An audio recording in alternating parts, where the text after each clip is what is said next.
ದೇವ್ರದ್ದು ಹರಕೆ ಇರೋದ್ರಿಂದ ಆರಾಮಾಗಿ ನಾವು ಪೂಜೆ ಮಾಡಿಸ್ತಾ ಇದ್ದೀವಿ. ಈ ದೇವ್ರಿಗೆ ಬಂದು ನಾವು ತುಂಬ ಕಷ್ಟದಲ್ಲಿದ್ದಾಗ ನಾವು ಇವಾಗ ದೇವ್ರಿಗೆ ಬಂದ ಮೇಲೆ ಕಷ್ಟ ಎಲ್ಲ ಹೋಗಿದೆ. ತುಂಬ ವರ್ಷಗಳಿಂದ ಬಂದಿರೋದ್ರಿಂದ ನಮಗೆ ಆಗಿದ್ದೆಲ್ಲ ಅಂದ್ಕೊಂಡಿದ್ದೆಲ್ಲ ಇಮಿಡಿಯೇಟ್ಲಿ ಕ್ಲಿಯರ್ ಆಗಿದೆ. ಅದಕ್ಕೆ ನಿಮಗೆ ಯಾವುದೇ ಸಮಸ್ಯೆ ಹಾಗೂ ಗೊಂದಲಗಳಿಗೆ ಈ ದೇವಿ ಮುಂದೆ ಕುಂತು ಬೇಡಿಕೊಂಡರೆ ಸಾಕು.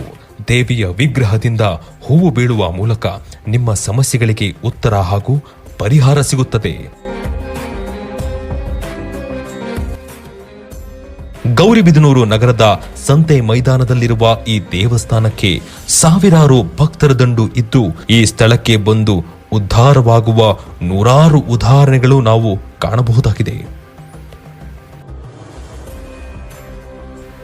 ಇಲ್ಲಿ ಪ್ರತಿ ವರ್ಷ ಕಾರ್ತಿಕ ಮಾಸದಲ್ಲಿ ಲಕ್ಷ ದೀಪೋತ್ಸವ ಹಾಗೂ ಮೆರವಣಿಗೆ ಉತ್ಸವ ಹಾಗೂ